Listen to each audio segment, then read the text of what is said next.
It was very nice to come to Reading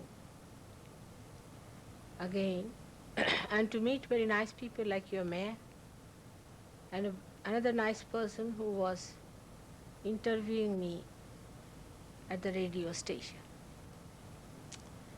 I'm discovering new talents in this place, which is really historically very important.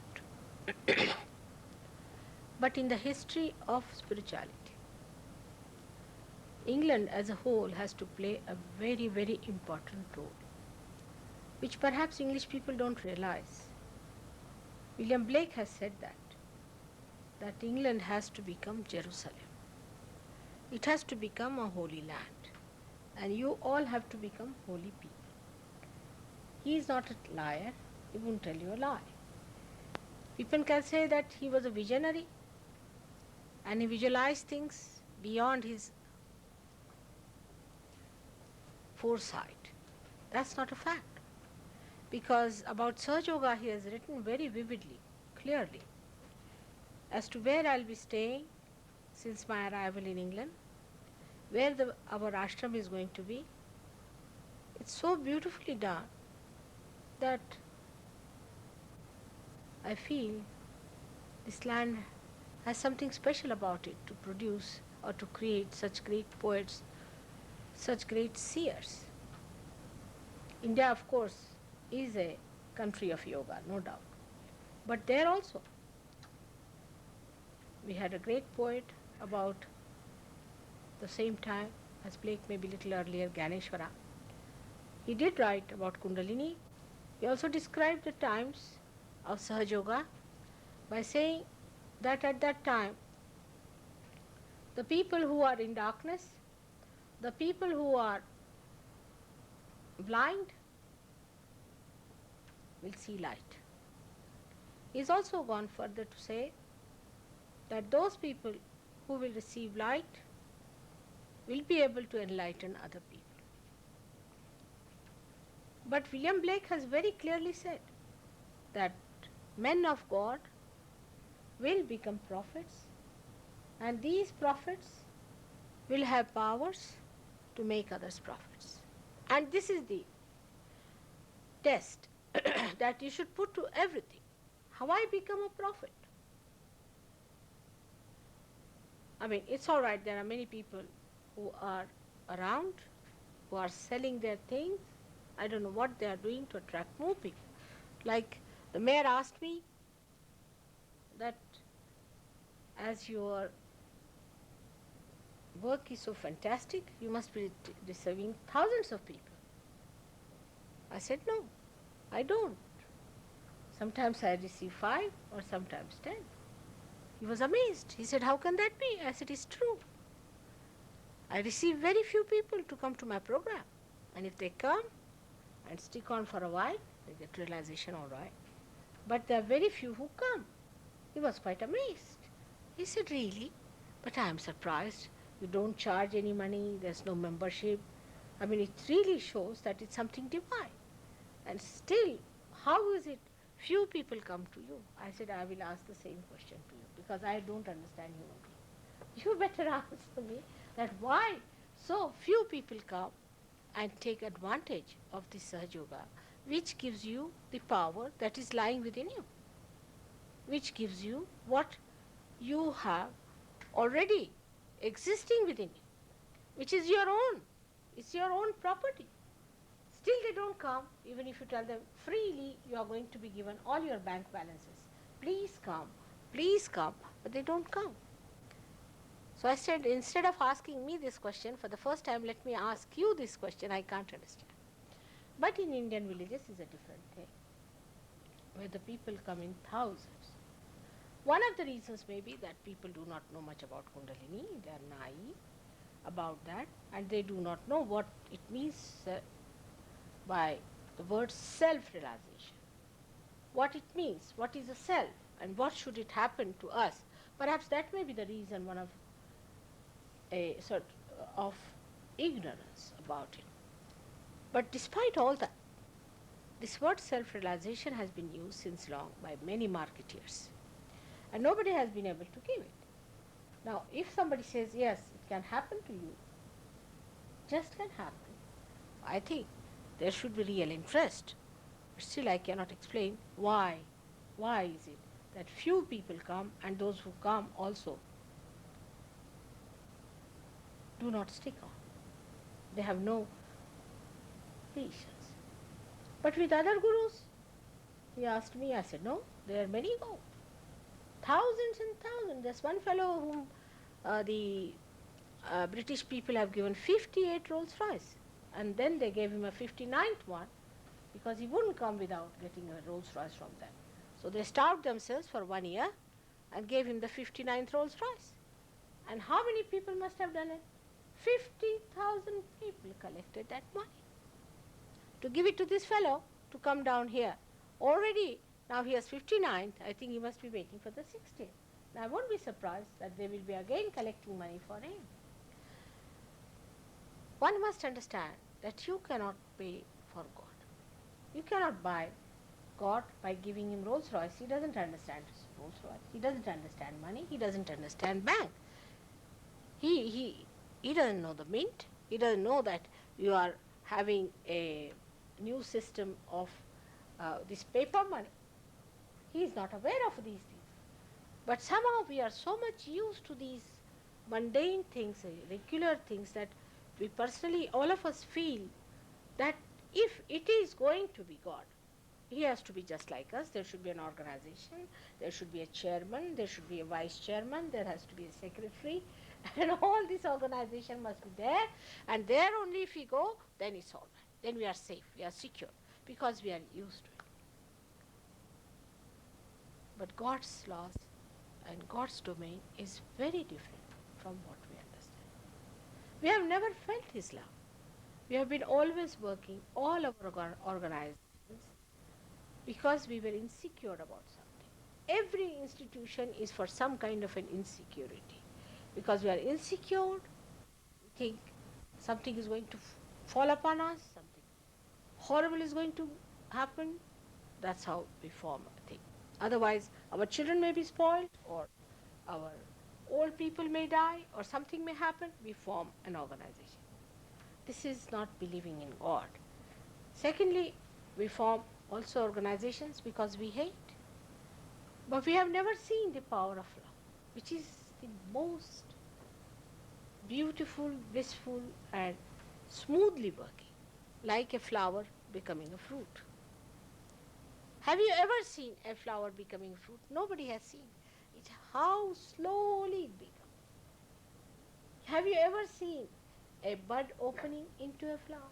You have to put a slow motion camera to catch that slow movement. All that is done by this great power of God, this divine power, which is called as Brahma in Sanskrit language. And to know that Brahma is the idea behind self-realization. It is all pervading, it is working everywhere, but we cannot feel it, and we have to feel that. And how to feel it? How to know that? The only way is to get yourself connected with yourself, which connects you to that all-pervading power, and it starts flowing through you. If you learn the ways and methods, you can maneuver it, you can use it, and you can give it to others also. It's a very simple thing, like putting a connection. Like you come in the room, if you have to put on the lights, you have to just switch on. It's like that. It's very simple. But when you switch on the light, you must know that there's a very huge organization behind this little switch. In the same way, behind all this, there's a very great organization of God Almighty, which we have not known. We have just heard about God. There is God, and let's pray to God, all that. Where is He? What is He? And what are we? We have never known that. So first time you get connected with His power. Now about spirit. I mean, in English language, spirit is used for so many things. They will use it for a dead body, it's a spirit. They'll use it for also spirits, alcohols. Spirit for art. But where I'm talking, Now it is about the Atma, the spirit, which is the reflection of God Almighty within us, which is the witness, which watches every moment, every action of ours. And it stays there till it enjoys. To understand the spirit, we have to know its nature. What is the nature of the spirit is, and then when we get enlightenment, what happens to us. Now here you have seen three powers as they have shown. The first power is on the right hand side, is the power of action, and the first one is the power of desire, which is on the left hand side. The second one is the power of action, and in the center is the power of what we call the sustenance, which gives you our evolution. So we have three powers. All these three powers act within us. For example, the first power of desire. The first power of desire within us acts in such a manner that we start desiring for things. Actually, the whole universe is created. Out of the universe, this beautiful thing like human being is created. And this power that has created this special thing called human being is the residual power that resides in the triangular bone for the ultimate desire to be one with the divine. But it has not yet manifested, so that's why it is called as a residual power. It has not yet manifested because we have not yet become one with the divine. So that power is still sleeping within us. That's why they call it a sleeping Kundalini. But that desire is within us, and that drives us to all kinds of seeking. We make mistakes, we do all kinds of wrong choices. Doesn't matter. Everything can be forgiven. But she resides in the triangular bone, waiting for a chance when she could be awakened by somebody who has the authority to awaken. As he told you just now, that it's an actualization. You cannot just go to a church and somebody puts a hand on your head and he says, all right, I have baptized you. This is only just a false certificate, you know that. It's a false certificate.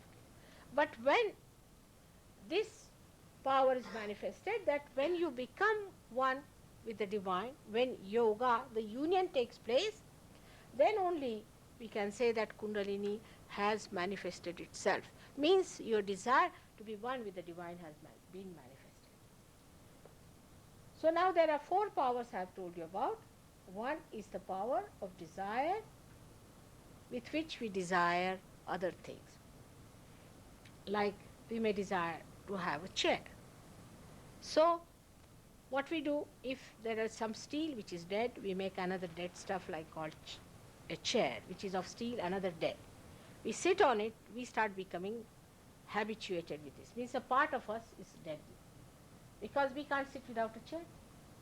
The chair sits on our head. People carry chairs with them because they just can't sit without the chairs. Like that, the matter starts fighting your spirit and starts giving you habits.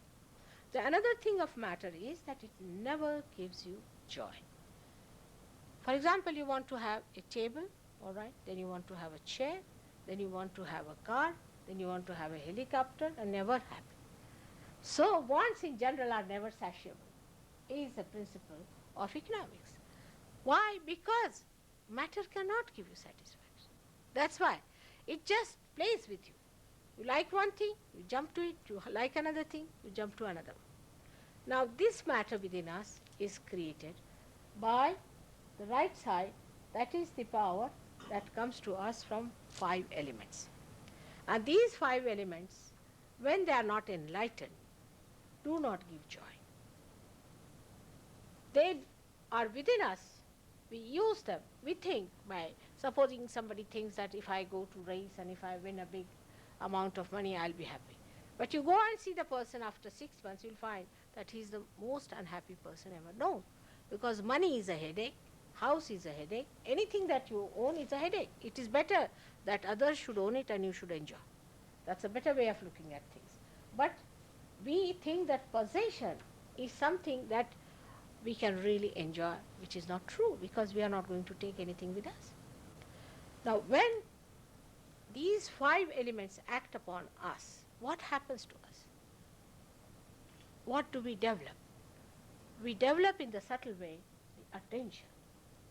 Say there is something, a matter here, my attention can be drawn to it. If there is something material, my attention can be drawn to it. But supposing something is in the ether, I cannot see. Something that is not material, I cannot see it. So the attention cannot be drawn. That's how our attention is created, by these 5 elements within ourselves. Now this attention that we have, naturally because it is created by the material things, in the sense that it is created by the causal of these elements, our attention goes to material things, natural, because it is created by that, isn't it? Our attention is outside. If I say, put your attention inside, how can you? I mean, there's no way of putting it inside. It's an impossible situation. Because anything that happens outside, our attention goes there. Something material, something substantial we see, and then our attention goes to that. But how can you put your attention inside? Because we are lost. We don't know where to go, how to find it, how to put your attention in. So this attention is within us. And when the Kundalini rises, then the attention is drawn in because of the happening. That's why a happening is necessary. Supposing suddenly you are listening to me and something falls down, your attention will go to it. That's why a happening takes place, that this Kundalini rises and she attracts the attention inside. But actually when she touches the spirit, what happens to the attention itself? The attention becomes enlightened. Now what is that? Attention becomes enlightened means what? Means that this attention has a light. Now supposing you have an attention which has a light, what should happen? That you look at anyone, you should be able to know that person in and out. That should be the first thing, isn't it? If your attention has the light, you should be able to see through that person, just like an X-ray, you should know where the problem is.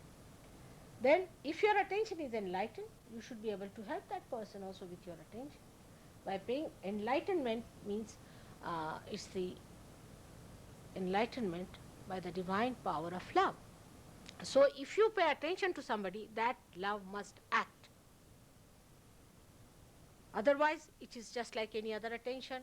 If you pay attention to this, nothing happens. You pay attention to that, nothing happens. You pay attention to anyone, nothing happens. But when you are enlightened, then your attention is enlightened. And you will find after Sahaja Yoga, if you pay attention to someone, you can cure that person. If you have reached a certain stage of, I should say, maturity in Sahaja Yoga. Like there was one of the first Sahaja Yogis in England who got his realization, who is here, I think. He was little doubtful. And he said, Mother, you said our attention gets enlightened. How are we to know about other people? I said, very easy. About whom do you want to know? He said, I want to know about my father. I said, all right, his father was in Scotland. You put your hands and think of your father. Just think. He started a burning here. Now these are the centers for your father, these are the centers for your mother. And this started burning. Now this finger denotes this center. So I told him he must be down with very bad bronchitis. He said, how can there be telecommunication? This is enlightenment into new world of telecommunication. I said, all right, you ring up your father. He rang up his father. The father never came to the phone. And his mother said, your father is down with very bad bronchitis. Now sitting down here, you can give cure to that. Now it's not a cock and bull story, I must tell you. It is so fantastic that people can't believe it. But you can. But you have to have certain maturity to do that. If your light is little hazy, then it doesn't work out. I mean, you can cure people. Sitting down here, sitting down in London, I should say, most humbly, I can cure. I have done it. And some other people have done it also. So what happens is that the attention which goes there, now for example, now our attention is dead in a way. It goes there, what happens? Only thoughts start coming to us. On the contrary, this is more dominating than ourselves. Because as soon as you look at something, some thought starts coming. I mean, you can't look at anything without some thoughts coming into your head. I mean, imagine the domination of the matter on us, that everything gives us thought. While when you look at a thing, when you are a realized soul, then this attention acts. If it is a living thing, you can see the action working on that. But if it is dead, then what happens? Then you become thoughtless. Say, you see a beautiful painting.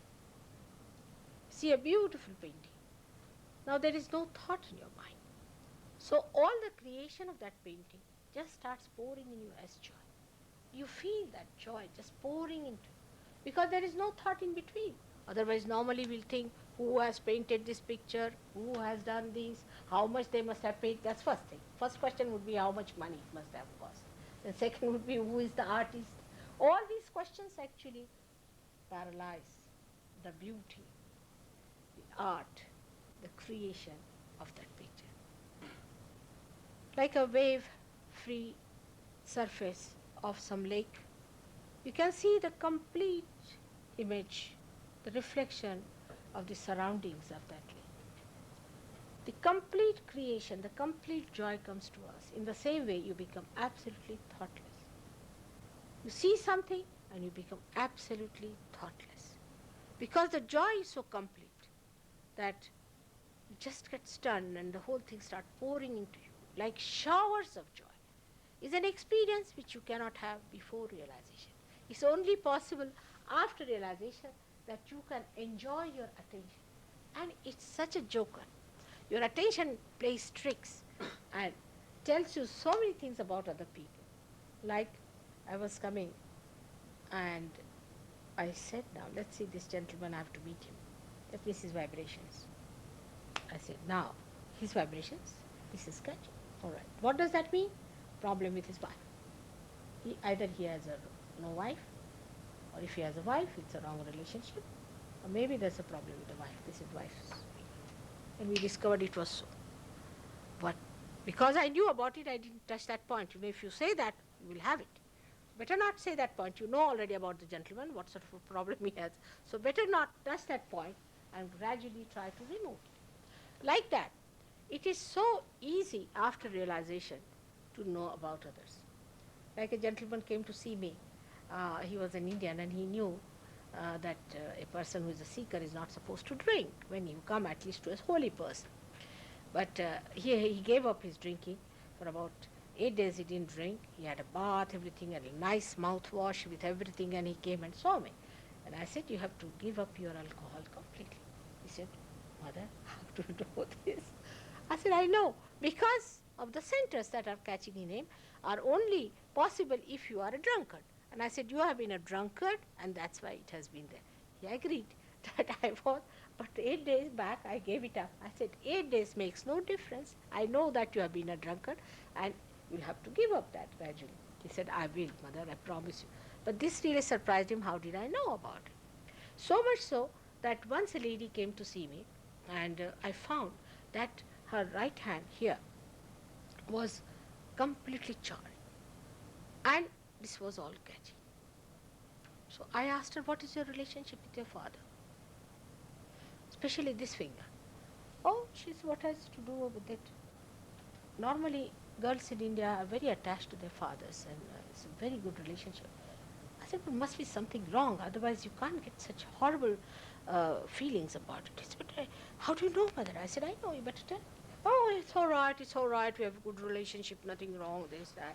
I said, really? He said, yes, we have no, it's perfectly all right. And she went away. I was wondering, I knew she was telling me lies.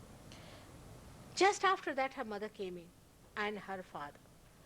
They said, oh, that was our daughter who had come to see you. I said, really? He said, do you know, this girl has filed a suit against me, my father. Really? Yes. And on wrong basis, under the advice of a very wrong person. Her husband is abroad and some wrong person has put ideas into her head and she has filed a suit against me. Oh, I said, see, that's what happened.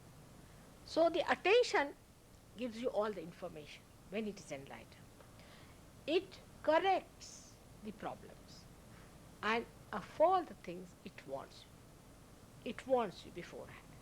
For a Sahajogi, supposing a Sahajogi is misled, he loses the way, then it is accepted that we have to go that way. There's something we have to do. And just he goes that way and he finds the thing which he has lost for a long time. Or he meets a friend whom he has to meet, or some address that he gets it.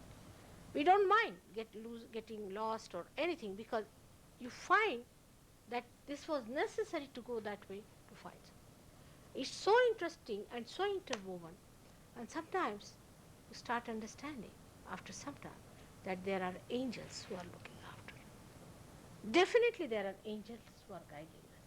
Every moment they are there and taking our attention to things which are important. Because of spirit's quality to be collectively conscious, our attention itself becomes collectively conscious. The priorities change. The priorities change so much. Like I was going in Kashmir one day in a car, and suddenly I told my husband that there are tremendous vibrations in this place. So he asked the driver, he said, is there any temple here? He said, no, it's a wilderness. There's no temple, nothing. I said, about 2-3 miles maybe. Let's go ahead. So he said, no, there's some Muslims staying here. You see, there's no temple, no question of having a temple. I said, is there a mosque? Oh, he said, yes. There is a mosque of Hazrat Bal. One hair of Muhammad Sahib is kept in that mosque. And I felt the vibrations at least 4 or 5 miles away from it. Just imagine. And when we came out 3 miles, I could just tell him how to go there. And only one hair was emitting vibrations. So the whole priority, the attention, goes to things which has good divine vibration. It is not bothered about things which has no good vibrations. Whatever has good vibrations, it will go to that. Like a person who is a holy person, he touches anything, it vibrates. You touch water, it vibrates. Anything you touch, anything you feel, it vibrates. For example, water, if you vibrate it, it can be a medicine. River Ganges is nothing but vibrated water. You get vibrations from that. These vibrations are divine vibrations, are the vibrations of the power of love of God. It is something so much out of the blue that suddenly if you hear about these things, it sounds quite odd and fantastic. But it is not odd to Indians. They know all about it. This knowledge has not come to us, but in the Bible, Christ has said that your hands will speak. Your hands will speak. That means in your hands you will be feeling it. He said it very clearly. Your hands will speak. That's what should happen to us. That our hands should speak means they should communicate to us what they have to communicate. Because all the centers are represented in our hand. As shown there, you can see all the centers are on the left hand side and right hand side. You can see very clearly how these centers are denoted on our hand. And once you start feeling them, if you know the decoding of it, you can immediately say what the other person is suffering from, what you are suffering from. And then you have to learn how to correct those problems of that other person. So the first thing that happens to you, that your attention becomes enlightened. This attention is so wonderful. It's so joy-giving. It's so humorous, because you become like a witness. The whole thing becomes a joke.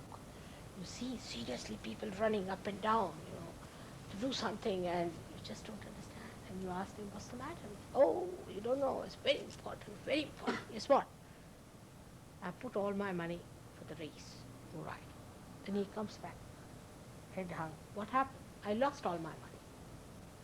The way he was running, the way he is coming back, is a big joke, But to him it's not. He becomes serious. Sometimes he becomes involved into it, sometimes he let it. But you are just enjoying the whole joke. The whole tragedy and comedy of life you enjoy like a spectator. You become the spectator. You are no more worried, upset, or in tension.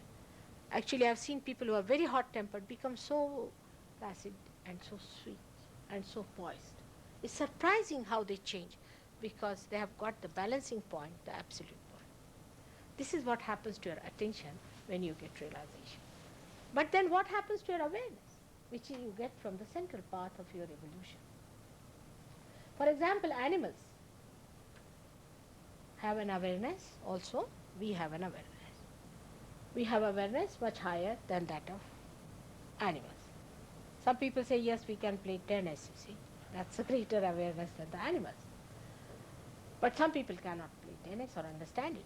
But one awareness human beings have, definitely whatever they may be, at whatever level, that they understand what is dirty, what is filthy. They can smell it. Animals can't. They pass, you take a horse or a dog through a dirty lane, it will just walk like a thing as if it's leading a parade for the queen, you see. It has no problems. But for human beings, we just can't do it. We have to put something to cover our nose. So that's like that. We have many other things which we have achieved as human beings. We have sense of color, we have sense of beauty, we have sense of balance. We have so many things which dogs may not have, horses may not have, dolphins may not have. They are so close to us, they live with us, but they may not have those senses as we have. But now what happens to human awareness at this stage is that this human awareness suddenly jumps up into a new dimension. That you become collectively conscious. You become, again I see it's an actualization, it happens to your awareness. You just become collectively conscious. Means little children, today Olympia, I see, she was interviewing me. She came and she put her fingers in her ears, you see, because the lady who was talking to me had a problem in her throat. Perhaps maybe she has to use her throat too much also, or maybe something else. So she put her fingers in her ears. You see, this is the mantra. We use Allahu Akbar by putting fingers. The little one, she's very small, about 2 years of age, she just put it. But still, you see, she felt she has not helped me fully, so she put her both the fingers in the mouth to suggest that please look after the lady, she's got this problem. The concern and the feeling that you get for another person is so tremendous that people can't understand, but it's very simple. Because if you become part and parcel of the person, how can you not have concern? I mean, who is the other?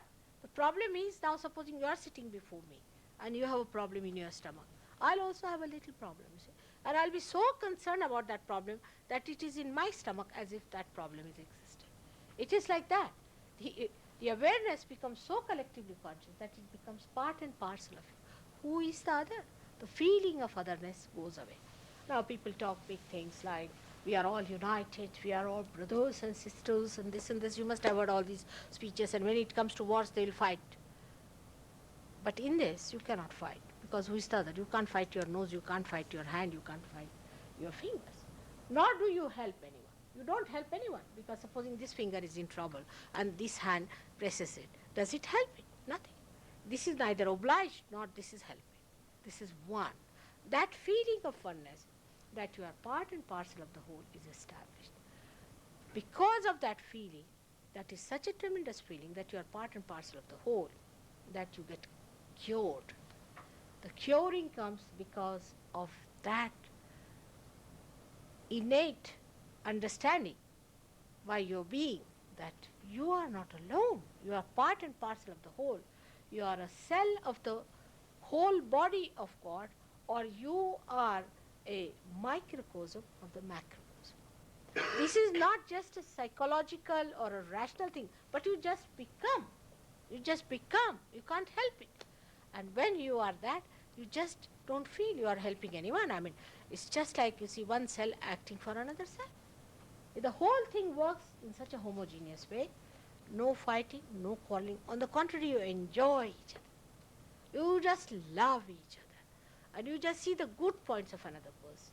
You don't see the bad points. You forget the race, you forget all creeds and everything you forget. Because, you see, a nose doesn't say, I am higher than the hands. Does it say? Or the feet do not say, I am lower than the hands. They all are required. Supposing there's something wrong with the feet, you will just try to help. Something wrong with the nose, you will help your nose. You don't discriminate in your body, do you? In the same way, we do not discriminate. Once you become realized souls, whether you are from India or from Asia or from any other place, from England, America, any place you may be Chinese, every sort of faces we have in the cross section of Sahajogis. You'll find all kinds of people are there, and they all love each other. You must see the way when these people from England went to India, to the villages where I work. The villagers, you see, just grabbed. And they were so happy. They said, first time we are meeting our brothers and sisters. And these people were just enjoying them, and They all started dancing. Of course, they are very light-footed. They wanted all these people to dance with them. I know the Britishers are not so light-footed as they are, so they found it rather difficult. So they make them jump, jump, jump. And now they have become good dancers too, and they all dance together and sing together in complete joy and understanding. See, the whole attitude towards life changes. You become really a princess in the sense that you don't need anything. There is no dirt. If there is a dearth, then you are a beggar. If there is no dirt, you can sleep here, you can sleep in a palace, you can, if you want, you can get a Rolls Royce, or if you want, you can walk. What's the harm? What's the difference? Because the joy comes from your spirit, not from outside thing. The whole idea of comfort changes. The whole idea of luxury changes. It's all completely changed because you enter into this new dimension. And that's what happens to your awareness, that you become collectively conscious. The enlightenment gives a human awareness a new dimension by which you are collectively conscious.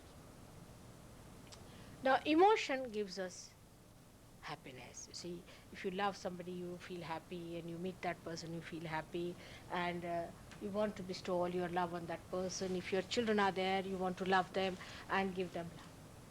But before realization, this joy is limited.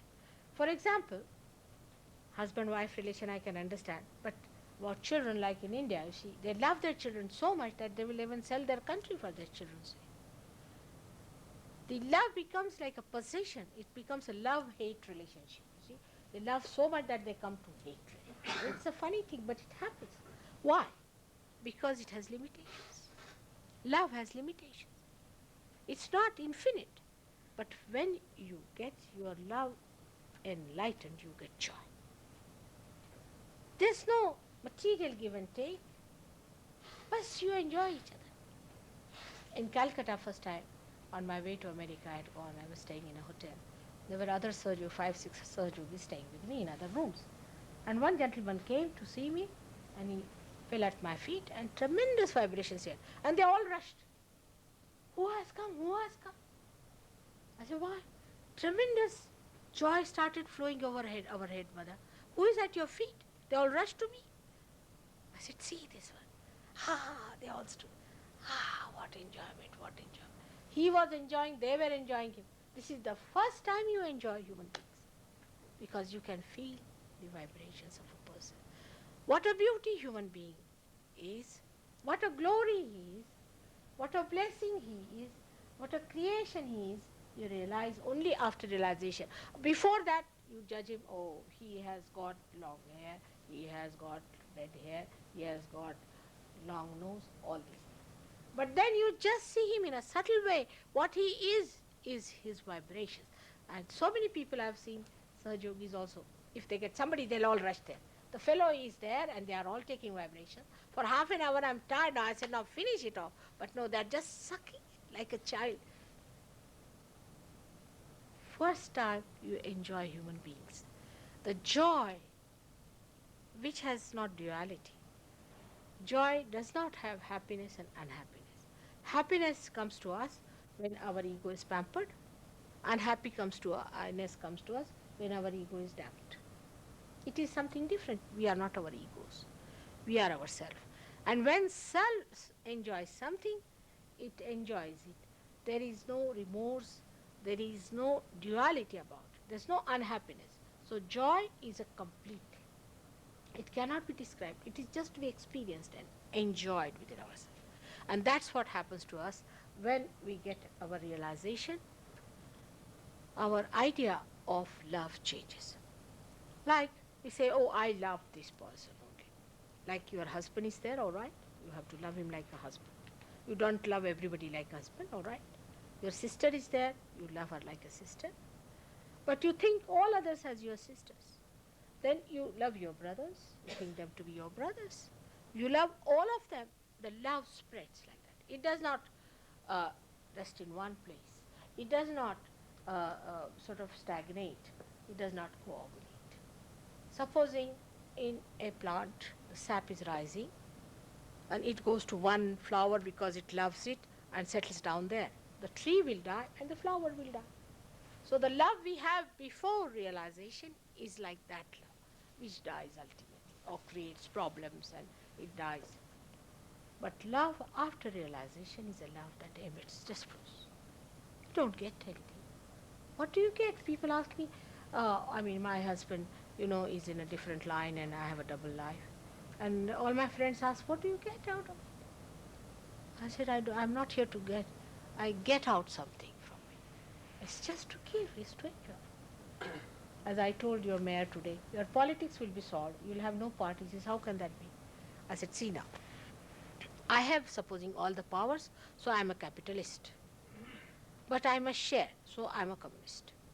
I have to be a pure communist and a pure capitalist. So how can I have two parties when both the things exist within me? That's how you solve your politics. How do you solve your economics? Whole transaction areas and all those things come from a false idea that matter can give us happiness. It cannot. Only the matter that has a certain coefficients which gives vibrations is the only thing that gives you joy. Now we don't know if there is such matter or not. For example, somebody will say Stonehenge. Now, it looks funny with the Druids. Of course, they don't know anything. I agree. But it is not, because Stonehenge is created by the Mother Earth. It has vibration. They can't feel anything. They are standing there singing songs, this, that. Somebody must have felt in their forefathers. There are many places where you get vibrations from the Mother Earth. So many. It is written in the Bible, in the 10 Commandments only, that whatever is created by the Mother Earth or by the sky should not be reproduced by human beings and worshipped. But there are many things which have come out of the Mother Earth. But unless and until you have vibrations, how will you know? You don't know the truth. So in the human awareness, to know the truth is very relative. You will say that, how is it that this person is fake and that person is not fake? This is truth, that is not truth. There's no way of knowing it. Unless and until you get to the absolute point, how will you know the relative?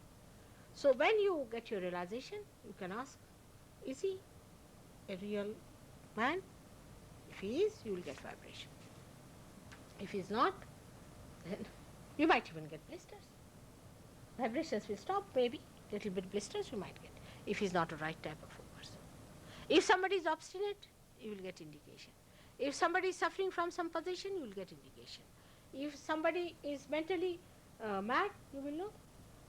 It's very, very systematic and very scientific. God's laws never fail. Very attentive. And everything that you know through it is absolute and correct. Only thing is you have to learn. You have to train up your mind to understand these different things. But small children are much cleverer than bigger people, because you see they have so many hang-ups. They have so many complications. They rationalize everything. Children will just say this. Listen. Now, people think that how can it be free? How can it be with money? I asked the other question. We cannot think of these things in the term that I'd say divine, because we have never known it before. How much money did Christ get? We have a life here of Christ. How much money did he take? Now, Christianity as such, they asked me a question today. It cannot deliver the goods. They are Christians, they go to church, but is their life Christian?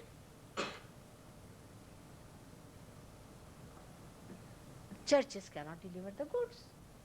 But that doesn't mean that you run away from Christ. You can run away from that kind of a thing, but not from Christ, because Christ exists. He definitely exists within us and is a special person, because he's placed at a very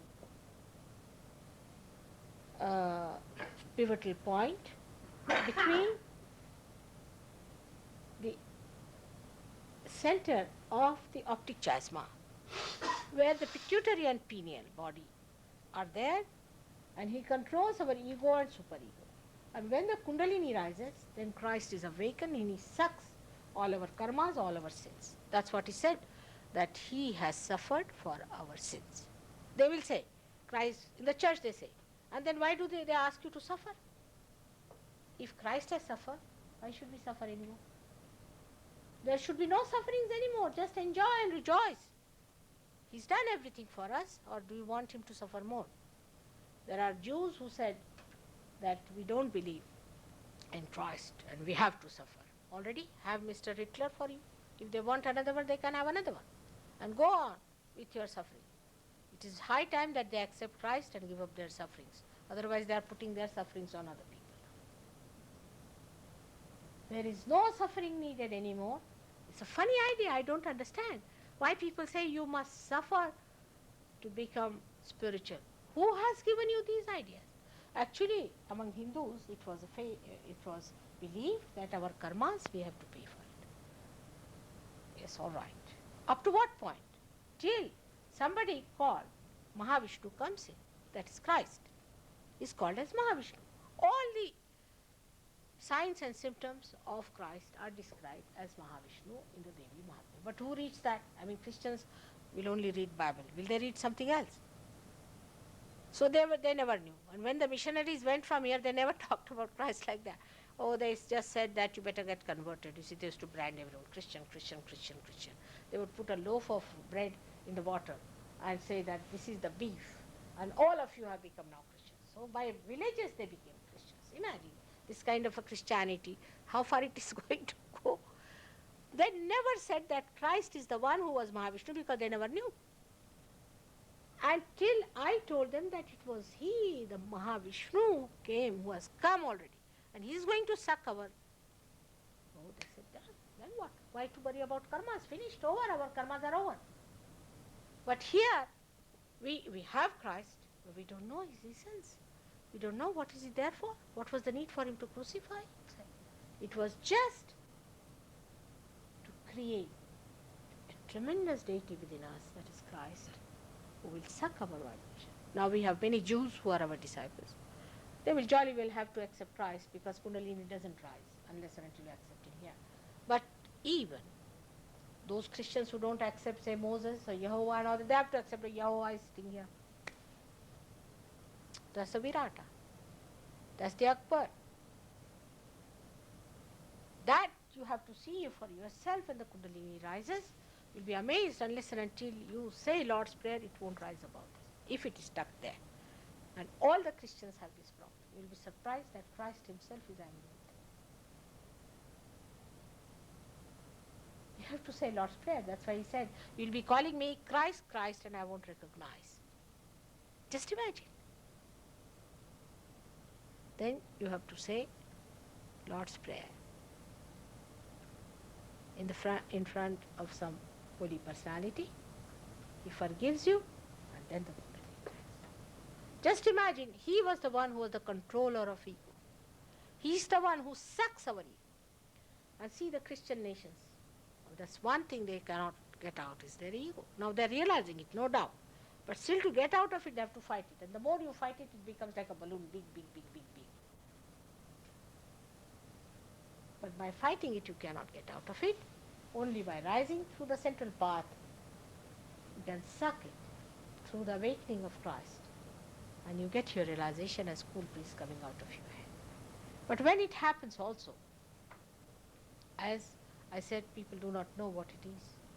These Brahma Shakti, what you call these cool breeze of the Holy Ghost, what it is. Because they didn't allow Christ to live long. He lived for hardly for 3.5 years to talk about it. I mean, the way they treated him was really so atrocious and so cruel. To whom could he talk? To these fishermen?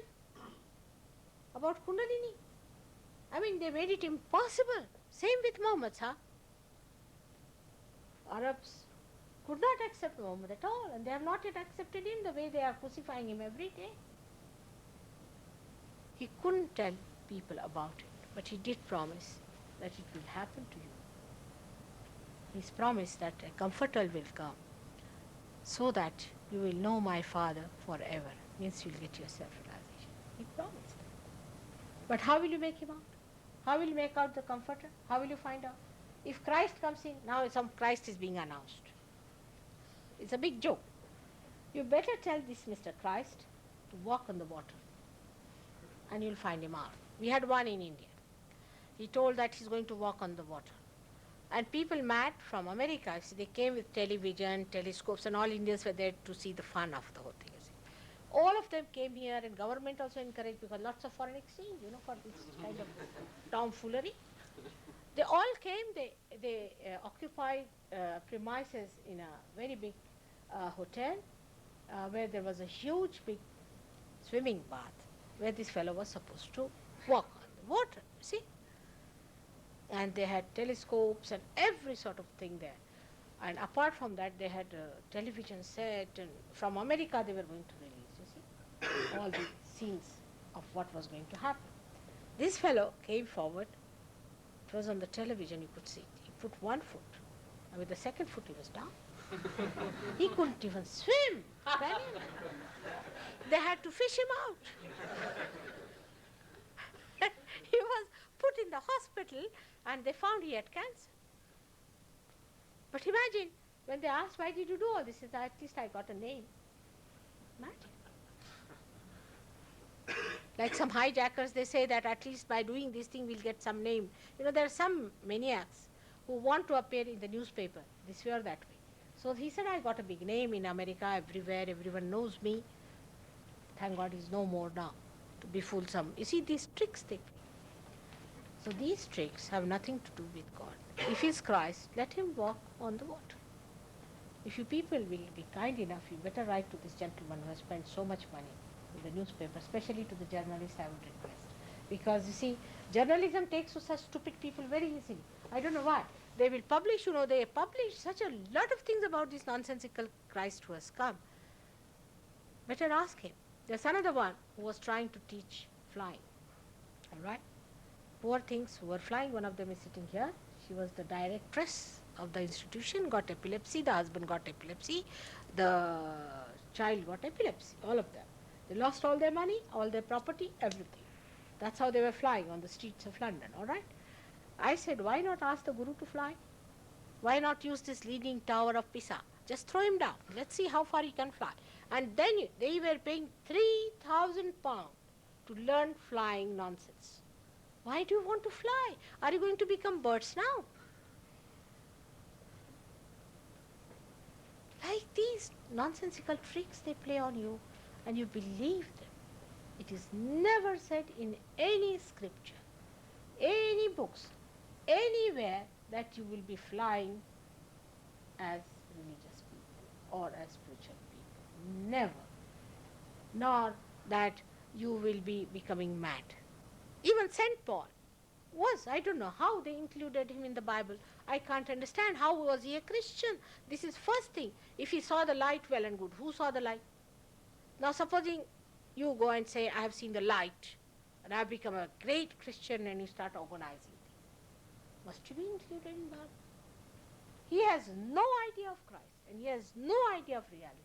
When I saw him, I said, from where does this gentleman coming?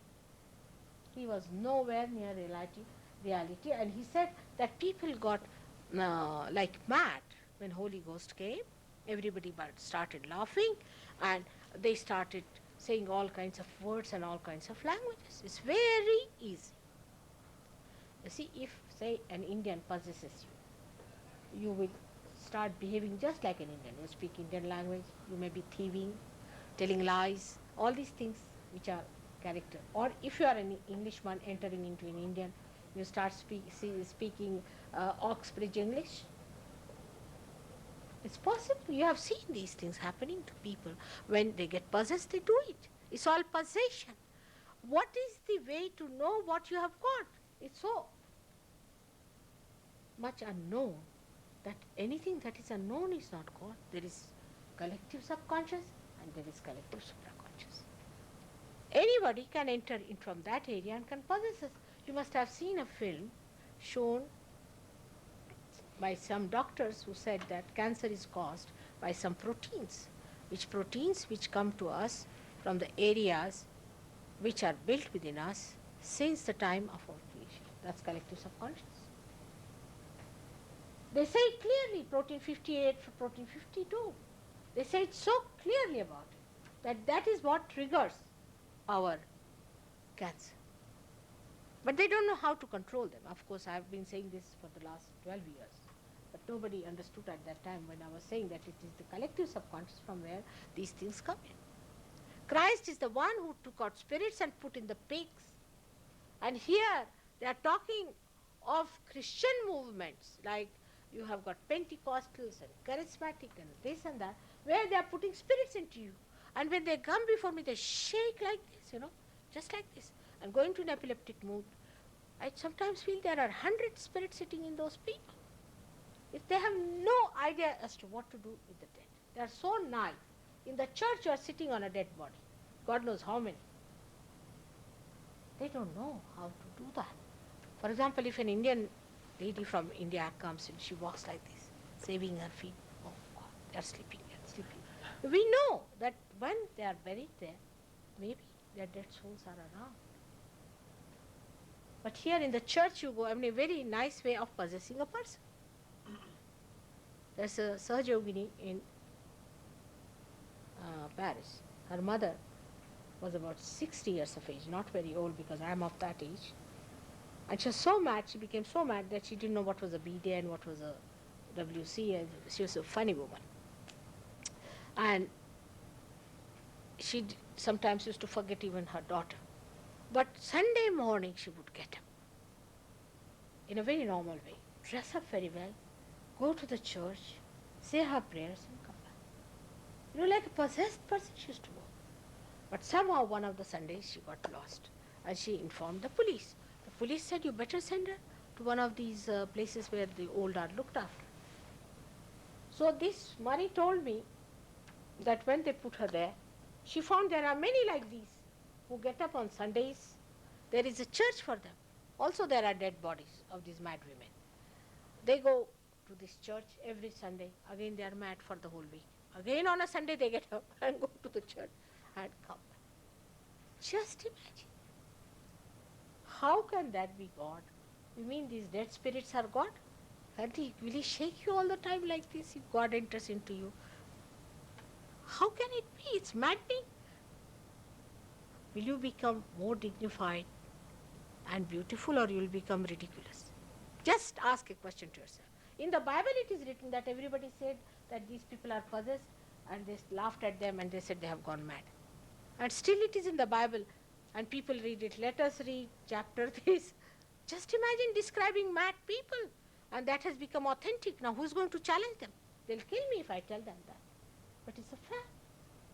This is not what is going to happen. What Christ has said, your hands will speak. Even Muhammad Sahib has said more about the day of resurrection. He didn't talk the day of death first, of the complete destruction first. He talked more about the day of resurrection. Christ also, the day of judgment. They didn't talk of the death while there are people sitting around and thinking, now when will that day come, when will all be finished? Imagine. We have reached that state of confusion that we are waiting for a complete destruction, trying to celebrate it as if the way people are anxious about it. First of all, you all have to enter into the kingdom of God. That's the place for you. That's the place to enjoy. That's the place God has made. He has not made you a human being to suffer and die in suffering. Then we have never understood. He is the Father of compassion. He is the ocean of love, an ocean of forgiveness. We have forgotten what His nature is, and we really misunderstand that He has made us to suffer. This is really absolutely anti-God idea, I think, and I just can't understand how can we really gulp it down. It's too much to believe that God will make you suffer, or Kundalini makes you suffer is another worse idea. She's your mother. She has been with you. She has been waiting. She's your own mother. Everybody has an individual mother. She has been waiting for this day to give you realization. Is she going to make you suffer? May God bless you all. I'm very happy to be back, and I hope you'll have more people next time. I'll be able to come back again. If you have any problems, any questions, you may ask me. You said on the radio interview that you were destined to become as you are today. You're destined to become as you are today. You said on the radio interview today that you were destined to come as you have come. Are we also destined? Are they, as seekers, also destined? Yeah. You have hit the point. That's it. Absolutely, that's it. You are all destined to come and get realization. Absolutely, that's it. Otherwise, do you think am I mad to go about? Have you ever known so many seekers in this world? Not only destined, but deliberations. You have deliberately taken birth in those days to get your realization. And to do the work of God. And to enjoy the bliss of God. It's a deliberate action on your part. Destination is of course there, but deliberations are there. You have to be all very special people to do that, no doubt. That's a quality. That's a quality. Everybody doesn't have that quality. That's a quality of people. And only such people can stick on. I couldn't tell this to our mayor that it's a quality that is lacking. It's a quality. They just know that this is the Isn't it possible to abuse the Kundalini? No, never, never, never, never. You cannot. Never. But can you awaken it through the wrong channel? You cannot. You cannot. Just cannot. It's wisdom. Kundalini is awakened only by the permission of a deity, which is wisdom. You can never misuse it. You can never sell it. I'll give you an example.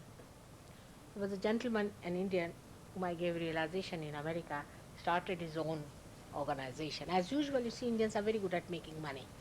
Put them anywhere, they'll make money. This fellow, you see, first he behaved all right, and then he started his organization and all that, and he wrote to me, oh, I'm doing this, Sahaj Yoga, I'm doing this, and got lots of people coming, he put a fees and all that. I didn't know how he was running it. Of course, you can charge for the food, all right. You can charge for your stay, but when he came, you see, the people in Bombay are very sensitive. They told me, Mother, we are fainting with this man. What's the matter with him? We are all feeling giddy. I said, don't you worry, I'll find out. When he came, I said, can I have a look at your brochure? In the brochure he had written, for vibrations ordinary, $125, for special ones, $280. I said, sir, why this? He said, Mother, how am I to live? I said, what were you doing? He said, I was a teacher. I said, you go ahead with your teaching. How much money did you pay me to get your vibrations that you put this kind of a thing there?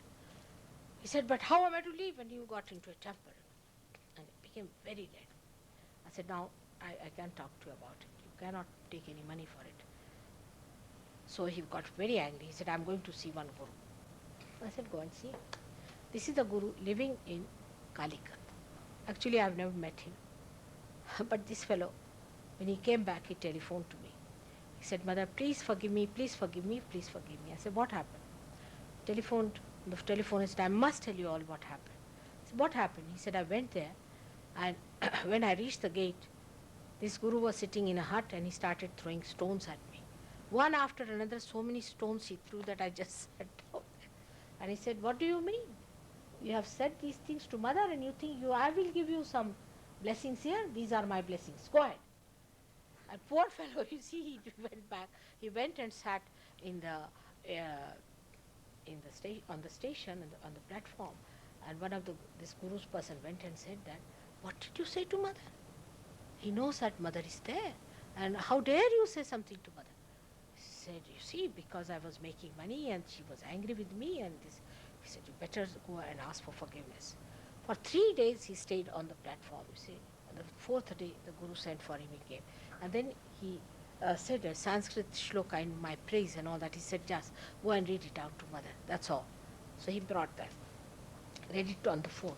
But somehow he could not meet me. He tried his level, but he just could not meet me. And he read that to me. But when this Guru, I told him that, why don't you go to America? This year I won't be able to go. He went to New York, he was there for 3 days and he went back. He said, they're all mad people.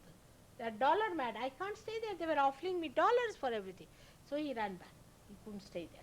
So there are realized souls. There are people who know about Sahaja Yoga.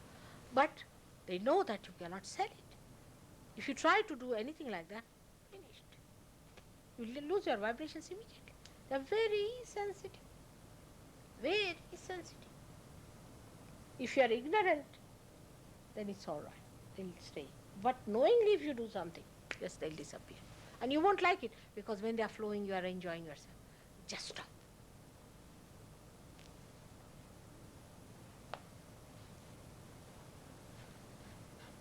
Those who don't know anything about Kundalini, they say the Kundalini is in the stomach, this, that, they are not authorized people, they try to play tricks with Kundalini, they get into trouble. Because it's not the Kundalini, because she's the mother, but the deity that is Christ actually in another form called Ganesha is sitting down there. He hits them hard onto the sympathetic, and that's how they get it, all the problems. So how do other gurus raise the Kundalini? That's what I'm going to do. Once I have done it, then you will do. First, enlightened light must enlighten you, all right? Once you are enlightened, you enlighten other people. He said, how do other gurus raise the Kundalini? Which one? Which one? Let's have him out. I will send half of them to them. Who is the one? This- They just talk. Swami Muktananda is quite popular. You think he's raising Kundalini or he's putting boots? He's putting positions. They just dance. Anybody can dance. What is so great? Anybody can dance. You see, what is there so great in dancing? Is there? But Kundalini you can see with your naked eyes. The pulsation, the rising, the cool breeze coming out of your head. That's what it is. It's not dancing, even Rajneesh does that. He even takes out your clothes. Alright? But this Muktananda is a funny man, I must say. Horrible fellow, he spoils the Kundalini so badly. The other day one fellow came who was with him for 16 years, can you imagine? He's good for nothing now. How to give him realization? He's spent all his money, everything has become so useless. And he says, now I feel I'm mentally also no good for nothing. I sent him to Australia, that fellow. No, I'm sorry. I didn't mean you. I sent him to Australia because he was going to Australia. I said, all right, you go and see these people. But a headache, I tell you. He's good for nothing, this fellow.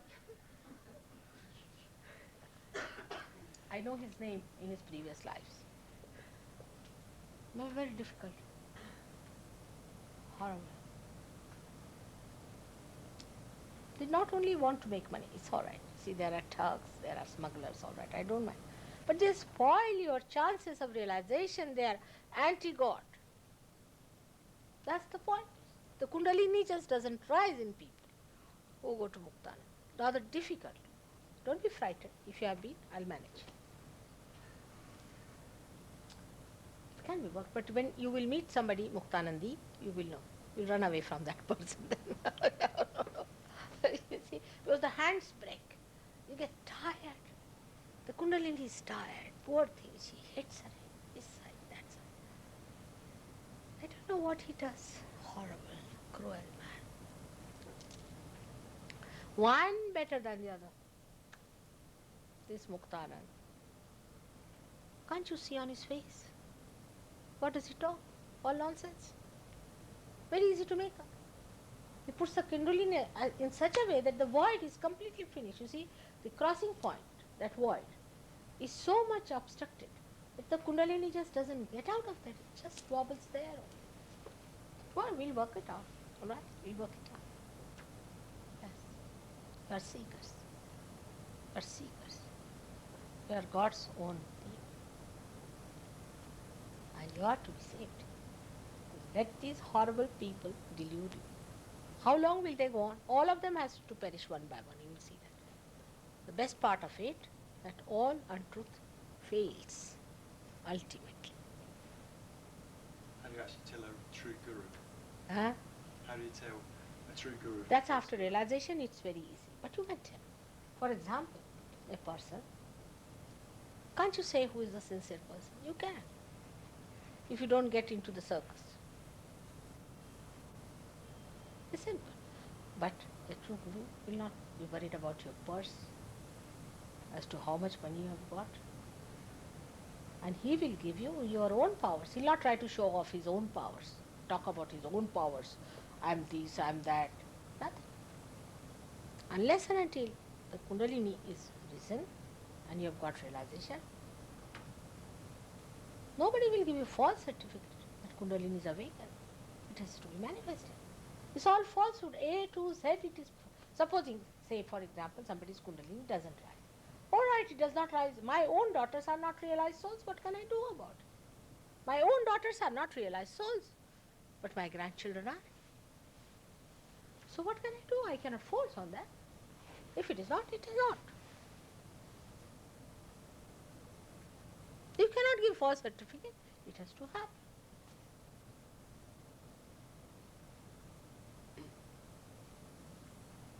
Isn't it very hard to combine Christian and Hindu concepts? No, it's the easiest.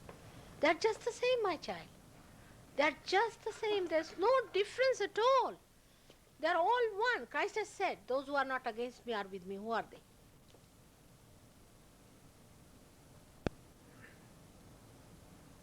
They're all one. There's no difference at all. You'll find it. At different stages they came on this earth to give us a new dimension. All of them. You see, like on the tree, we have different flowers at different times.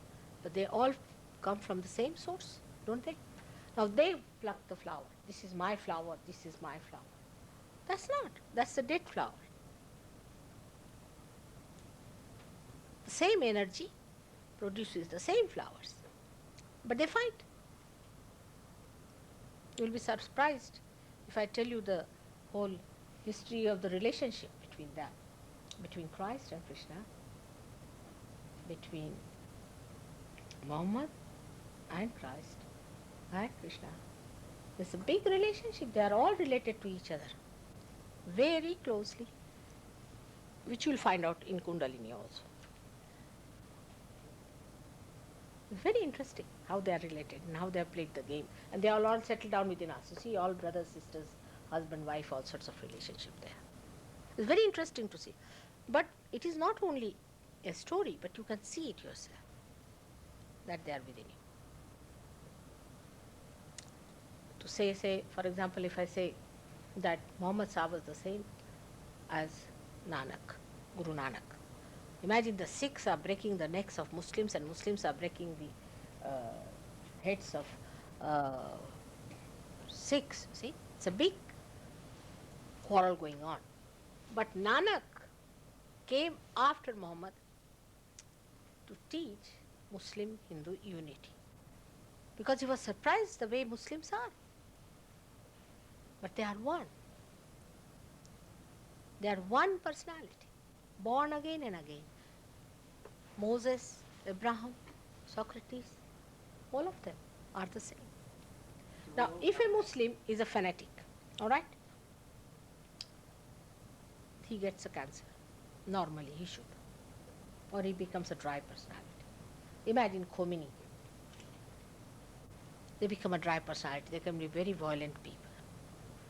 But supposing they get into trouble like cancer. I had one Muslim coming from Iran. He was a fanatic. He got cancer. I said, you think that Muhammad Sahib is the only person? Yes, he says. I said, but if I say Guru Nanak was the same, I can't believe it. I said, then I can't cure. You have to accept, because Muhammad Sahib himself is against you, because he came in 10 forms. He wouldn't accept. His wife, you see, prevailed upon him because he was very sick. And he got cured.